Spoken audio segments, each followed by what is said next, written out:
ರಾಷ್ಟ್ರ ಧರ್ಮದ ವಿಚಾರವಾಗಿ ಮಾತನಾಡೋದಾದರೆ ನಾನು ಸ್ವಾತಂತ್ರ್ಯ ಬಂದಾಗ ಸಂದರ್ಭದಿಂದಲೇ ತಗೊಳ್ಳಿಕ್ಕೆ ಇಚ್ಛೆ ಪಡ್ತೀನಿ. 1947ರಲ್ಲಿ ಸ್ವಾತಂತ್ರ್ಯ ಬಂತು. ಆದರೆ ಸ್ವಾತಂತ್ರ್ಯ ಅನ್ನೋದು ನಾವು ಅಂದುಕೊಂಡಂಥ ಸ್ವಾತಂತ್ರ್ಯವಾಗಿರಲಿಲ್ಲ. ಯಾಕೆ ಅಂತಂದರೆ ಈ ಸ್ವಾತಂತ್ರ್ಯ ಬಂದಾಗ ಭಾರತ 2 ಡಿವಿಷನ್ ಆಗಿತ್ತು. ಒಂದು ಹಿಂದೂಸ್ತಾನ, ಮತ್ತೊಂದು ಪಾಕಿಸ್ತಾನ. ಹಿಂದೂಸ್ತಾನ ಹಿಂದೂಗಳೇ ಬಾಹುಳ್ಯ ಇರುವಂಥ ದೇಶ ಮತ್ತು ಪಾಕಿಸ್ತಾನ ಮುಸಲ್ಮಾನರು ಹೆಚ್ಚಾಗಿರುವಂಥ ದೇಶ ಅಂತ ಕಲ್ಪನೆ ಇತ್ತು. ಭಾಳ ಜನರಿಗೆ ಅನಿಸಿದೆ ಇದು 1947ರಲ್ಲಿ ಅಥವಾ 45-46 ಹೊತ್ತಿನಲ್ಲಿ ಏಕಾಏಕಿ ಆಲೋಚನೆ ಮಾಡಿಕೊಂಡಂಥ ಕಟ್ಟಿಕೊಂಡಂಥ ಕಲ್ಪನೆ ಅಂತ. ಆದರೆ ಗೊತ್ತಿರಲಿ ಮಿತ್ರರೇ, ಭಾರತವನ್ನು ವಿಭಜಿಸಬೇಕು, 2 ಚೂರು ಮಾಡಬೇಕು ಅನ್ನುವಂಥ ಕಲ್ಪನೆ 1947ರಲ್ಲಿ ಬಂದಿದ್ದಲ್ಲ. ಭಾರತವನ್ನು ವಿಭಜಿಸಬೇಕು ಅನ್ನುವಂಥ ಕಲ್ಪನೆ ಬಂದಿದ್ದು 1930ರ ಡಿಸೆಂಬರ್ 29ನೇ ತಾರೀಕು. ಯಾರನ್ನು ನಾವು ಅಲ್ಲಾಮಾ ಇಕ್ಬಾಲ್ ಅಂತ ಕರಿತೀವಿ, ಯಾರು ಸಾರೇ ಜಹಾಂ ಸೆ ಅಚ್ಚಾ ಹಿಂದೂ ಸಿತಾ ಹಮಾರ ಅಂತ ಆ ಗೀತೆಯನ್ನು ಬರೆದ್ರು, ಆ ಅಲ್ಲಾಮಾ ಇಕ್ಬಾಲ್ ಮುಸ್ಲಿಂ ಲೀಗಿನ ಸಭೆಯಲ್ಲಿ ನಿಂತ್ಕೊಂಡು ಭಾಷಣ ಮಾಡ್ತಾ ಹೇಳಿದ್ರು, ಪಂಜಾಬನ್ನ ಮತ್ತು ನಾರ್ತ್ ವೆಸ್ಟ್ ಫ್ರಾಂಟಿಯರ್ನ ಬಲೂಚ್ ಮತ್ತು ಇವುಗಳನ್ನು ಸೇರಿಸಿಕೊಂಡು ಒಂದು ಪ್ರತ್ಯೇಕವಾದ ಭಾಗವನ್ನು ಮಾಡಬೇಕು. ಬ್ರಿಟಿಷರೇ ಇದ್ದರೆ ನಾವು ಪ್ರತ್ಯೇಕವಾಗಿ ಅದನ್ನು ಆಳಬೇಕು, ಅಥವಾ ಬ್ರಿಟಿಷರು ಹೋದ ನಂತರ ಆಗ್ಲೂ ಕೂಡ ಒಂದು ಪ್ರತ್ಯೇಕ ರಾಷ್ಟ್ರ ಮಾಡಬೇಕು ಅನ್ನುವಂಥ ಕಲ್ಪನೆಯನ್ನು ಕಟ್ಟಿದ್ದು 1930ರಲ್ಲಿ. ಅದಾದ 17 ವರ್ಷಗಳ ನಂತರ ಭಾರತ ಡಿವಿಷನ್ ಆಯಿತು. ನಾನು ಯಾಕಿದೆ ನಿಮ್ಮ ಜೊತೆ ಇವತ್ತು ಗಂಭೀರವಾಗಿ ಹಂಚಿಕೊಳ್ಳಿಕ್ಕೆ ಪ್ರಯತ್ನ ಪಡ್ತಿದ್ದೀನಿ ಅಂತಂದರೆ, ಭಾರತವನ್ನು ತುಂಡರಿಸಬೇಕು ಅನ್ನುವಂಥ ಕಲ್ಪನೆ ಏಕಾಏಕಿ ಎಲ್ಲೋ ಹುಟ್ಕೊಂಡು ಬಂದ್ಬಿಡೋದಿಲ್ಲ. ಅದರ ಹಿಂದೆ ಒಂದು ದೊಡ್ಡ ಪ್ರಯತ್ನ ನಡೆದಿರುತ್ತೆ.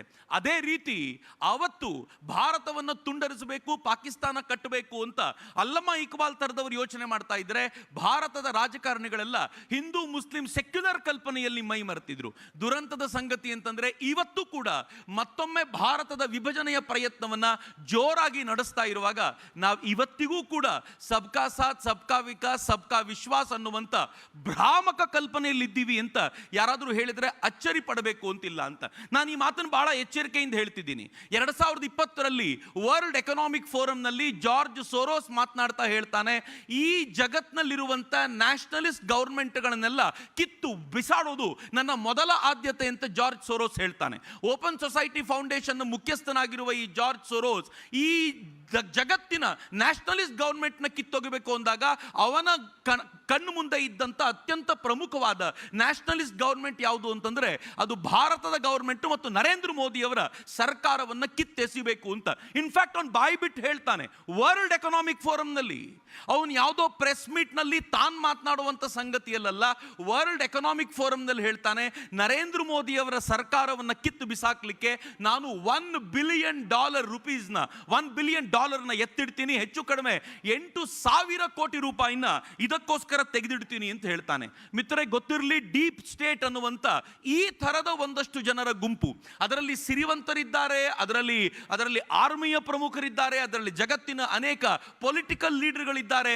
ಇವರೆಲ್ಲರೂ ಸೇರಿಕೊಂಡು ಜಗತ್ತಿನ ಅನೇಕ ರಾಷ್ಟ್ರಗಳನ್ನು ತಮಗೆ ಬೇಕಾಗಿರುವಂತೆ ಯಾರು ಪಪೆಟ್ ಬೇಕೋ ಅವನನ್ನು ಕೂರಿಸ್ಕೊಳ್ಳಿಕ್ಕೆ ಬೇಕಾಗಿರುವಂಥ ವ್ಯವಸ್ಥೆಯನ್ನು ಮಾಡ್ತಾರಲ್ಲ, ಇದು ಭಾರತಕ್ಕೆ ಆತಂಕವಾಗಬೇಕಾಗಿರುವಂಥ ಸಂಗತಿ ಅನ್ನೋದನ್ನ ನಾನು ನಿಮ್ಮ ಮುಂದೆ ಬಿಚ್ಚಿಡ್ಲಿಕ್ಕೆ ಪ್ರಯತ್ನ ಪಡ್ತಿದ್ದೀನಿ. ಬಾಂಗ್ಲಾದೇಶ ಇತ್ತೀಚೆಗೆ ನಮ್ಮ ಕಣ್ಣೆದುರಿಗಿರುವಂಥ ಒಂದು ಭಯಾನಕವಾಗಿರುವಂಥ ಸತ್ಯ. ಬಾಂಗ್ಲಾದೇಶದಲ್ಲಿ ಏನಾಯಿತು, ಅಮೆರಿಕಾದ ಏಜೆನ್ಸಿ CIA ಅಥವಾ ಸ್ವತಃ ಅಮೆರಿಕ ಇದನ್ನ ಶೇಖ್ ಹಸೀನಾನೇ ಹೇಳ್ಕೊಂಡಿರುವಂತೆ ಅಲ್ಲಿರುವಂಥ ಸೇಂಟ್ ಮಾರ್ಟಿನ್ ಐಲ್ಯಾಂಡ್ ತನಗೆ ಬೇಕು ಅಂತ ಅಮೆರಿಕ ಕೇಳ್ಕೊಳ್ತು. ಯಾಕೆ ಸೇಂಟ್ ಮಾರ್ಟಿನ್ ಐಲ್ಯಾಂಡು? ಮಲಕ್ಕಾ ಸ್ಟ್ರೈಟ್ನಲ್ಲಿ ನಡೆಯುವಂಥ ಬಿಸಿನೆಸ್ನಲ್ಲಿ ಮ್ಯಾಕ್ಸಿಮಮ್ ಪಾಲನ್ನು ತಾನು ಪಡಿಬೇಕು, ತನ್ಮೂಲಕ ಭಾರತ, ರಷ್ಯಾ, ಚೀನಾಗಳನ್ನು ಕಂಟ್ರೋಲ್ ಮಾಡುವಂಥ ಸಾಮರ್ಥ್ಯ ಬೇಕು ಅಂತ ಅಮೆರಿಕ ಕೇಳ್ಕೊಳ್ತು. ಆದರೆ ಅಮೆರಿಕಕ್ಕೆ ಅದನ್ನು ತಗೊಳ್ಳಿಕ್ಕೆ ಒಪ್ಪಿಗೆ ಕೊಡದಿದ್ದ ಶೇಖ್ ಹಸೀನಾನ ಅಲ್ಲಿರುವಂಥ NGOಗಳನ್ನು ಬಳಸ್ಕೊಂಡು, ಇದು ಬಹಳ ಗಂಭೀರವಾಗಿರುವಂಥ ಸಂಗತಿ, ಬಾಂಗ್ಲಾದೇಶದಲ್ಲಿರುವಂಥ NGOಗಳಿಗೆ ತನ್ನ ದೇಶದ ಫಿಲಾಂಥ್ರಪಿಸ್ಟ್ಗಳ ಮೂಲಕ, ದಾನಿಗಳ ಮೂಲಕ ಸಹಾಯ ಮಾಡಿಸಿ ತನಗೆ ಬೇಕಾಗಿರುವಂಥ ಕೆಲಸವನ್ನು ಮಾಡಿಸ್ಕೊಂಡಿತ್ತಿತ್ತಲ್ಲ, ಅದು ಅಮೆರಿಕಾದ ಒಂದು ಅಪರೂಪದ ಕೆಲಸ ಆಗ್ಬಿಡ್ತು. ಈ ಹಿಂದೆನೂ ಅಮೆರಿಕ ಬಹಳ ಬಾರಿ ಮಾಡಿದೆ, ಈಗ ಮತ್ತೆ ಮಾಡ್ತು. ಮೊಹಮ್ಮದ್ ಯೂನಿಸ್ ಅನ್ನ ಕರ್ಕೊಂಡು ಬಂದಲ್ಲಿ ಕೂರಿಸಲಾಯಿತು. ಮಿತ್ರ, ಯಾರು ಕೂಪನ ಮೂಲಕ, ಯಾರು ಸೈನಿಕ ಕಾರ್ಯಾಚರಣೆಯ ಮೂಲಕ ಅಧಿಕಾರಕ್ಕೆ ಬಂದರೋ ಅವರನ್ನ ಇಡೀ ಜಗತ್ತು ಪಕ್ಕಕ್ಕಿಟ್ಟಿರುತ್ತೆ. ಯಾಕೆಂದ್ರೆ ಸೈನಿಕ ಕಾರ್ಯಾಚರಣೆಯ ಮೂಲಕ ಅಧಿಕಾರಕ್ಕೆ ಬಂದಿದ್ದು ಅಂತ. ಆದರೆ ಮೊಹಮ್ಮದ್ ಯೂನಿಸ್ ಅನ್ನ ನೀವು ಕಳೆದ 2 ದಿನಗಳ ಹಿಂದೆ ಅಮೆರಿಕಾದಲ್ಲಿ ನೋಡಿರಬಹುದು. ಅಮೆರಿಕಾದ ಅಧ್ಯಕ್ಷ ಜೋ ಬೈಡನ್ ಮೊಹಮ್ಮದ್ ಯೂನಿಸ್ನ ತಬ್ಬಿಕೊಳ್ಳೋದನ್ನು ನೋಡುವಾಗ ನನಗನ್ಸುತ್ತೆ ಎಷ್ಟು ವ್ಯವಸ್ಥಿತವಾಗಿರುವಂಥ ಪ್ಲ್ಯಾನ್ನ ಇವರು ಮಾಡಿದ್ದಾರೆ ಅಂತ. ಆದರೆ ನನಗೀಗಿರೋದು ಇದೇ ಪ್ಲ್ಯಾನನ್ನು ಇವರು ಭಾರತದಲ್ಲಿ ಎಕ್ಸಿಕ್ಯೂಟ್ ಮಾಡ್ಬೋದಾ? ಇದೇ ಪ್ಲ್ಯಾನನ್ನು ಭಾರತದಲ್ಲಿ ಮಾಡಿದರೆ ಇವರು ಏನೆಲ್ಲ ಮಾಡ್ಬೋದು?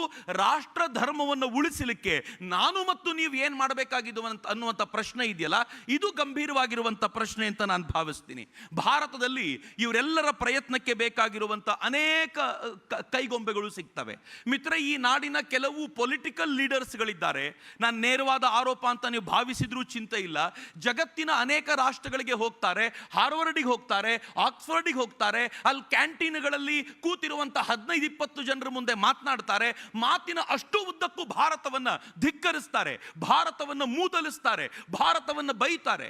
ಅಲ್ಲಿನ ಅನೇಕ ಪೊಲಿಟಿಕಲ್ ಲೀಡರ್ಗಳನ್ನು ಯಾರು ಆಂಟಿ ಇಂಡಿಯನ್ ಥಾಟ್ ಅನ್ನ ಪ್ರಾಪಗೇಟ್ ಮಾಡ್ತಿರ್ತಾರೋ ಅಂಥವರನ್ನ ಭೇಟಿ ಮಾಡ್ತಾರೆ.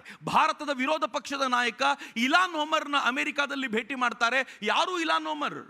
ಆಕೆ ಕಾಶ್ಮೀರದ ವಿಚಾರಕ್ಕೆ ಬಂದಾಗ ಕಾಶ್ಮೀರ ಪಾಕಿಸ್ತಾನಕ್ಕೆ ಸೇರಬೇಕು ಅಂತ ಹೇಳುವಂಥ ಇಲಾನ್ ಒಮರನ್ನ ಭೇಟಿ ಮಾಡುವಂಥ ಈ ದೇಶದ ಪ್ರತಿಪಕ್ಷದ ನಾಯಕರುಗಳು ಹೇಗೆ ಕೈಗೊಂಬೆಯಾಗಿ ಕೆಲಸ ಮಾಡ್ತಾರೆ ಅನ್ನೋದನ್ನು ಗಂಭೀರವಾಗಿ ಯೋಚನೆ ಮಾಡದೆ ಹೋದರೆ ಬಹಳ ಗಂಭೀರವಾಗಿರುವಂಥ ಸಂಗತಿ ಬರೋ ದಿನಗಳಲ್ಲಿ ಉಂಟಾಗುತ್ತೆ ಅನ್ನೋದನ್ನು ನಾವು ಎಚ್ಚರಿಕೆಯಿಂದ ತಿಳ್ಕೊಳ್ಬೇಕಾಗಿದೆ. ಬರೀ ಇಷ್ಟೇ ಅಲ್ಲ ಮಿತ್ರರೇ, ಈ ನಾಡಿನಲ್ಲಿ ಎಂತೆಂಥ NGOಗಳು ಕೆಲಸ ಮಾಡ್ತಿವೆ ಅಂತಂದರೆ, ತೀಸ್ತಾ ಸೆತಲ್ವಾಡ್ ಅನ್ನುವಂಥ ಒಂದು ಹೆಣ್ಣು ಮಗಳ ಸಬ್ರಂಗ್ ಅನ್ನುವಂಥ NGO ಏನೆಲ್ಲ ಮಾಡ್ತು ಹಿಂದೆ ಅಂತ ತುಂಬ ಚೆನ್ನಾಗಿ ಗೊತ್ತಿದೆ. ಇತ್ತೀಚೆಗೆ ಮತ್ತೊಂದು NGOದ ಕರ್ಮಕಾಂಡ ಪುರಾಣಗಳೆಲ್ಲ ಹೊರಗೆ ಬಂದು, ಯಾವ NGO?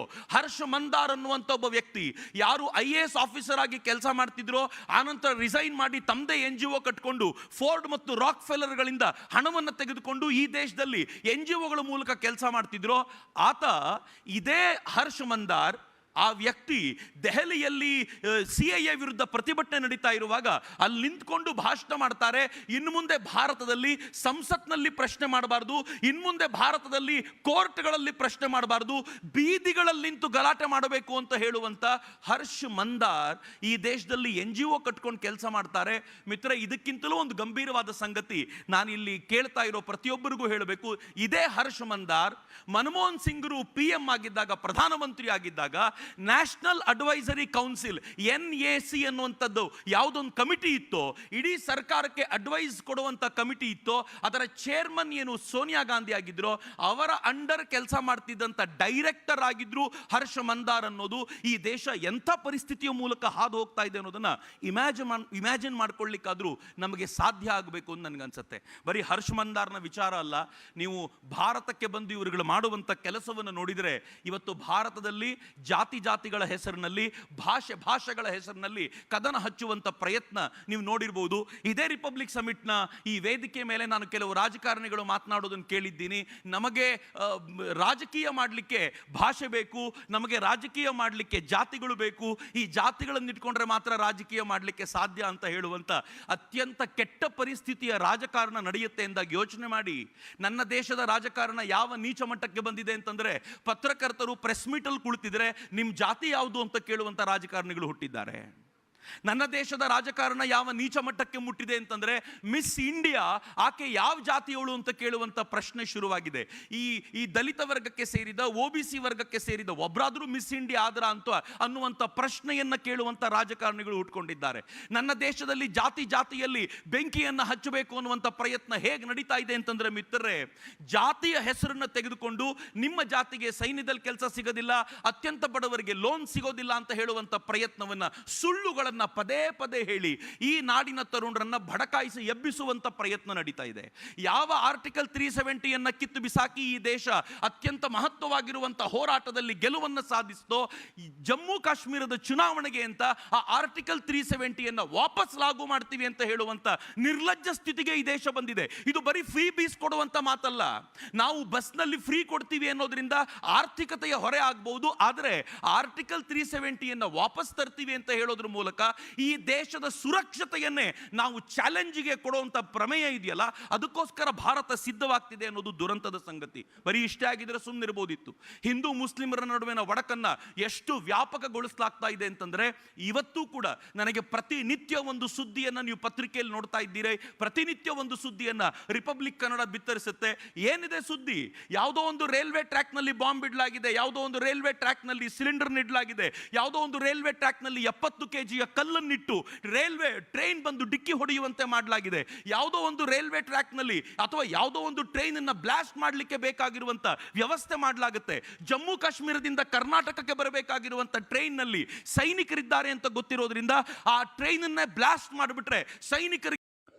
Please subscribe, like and share.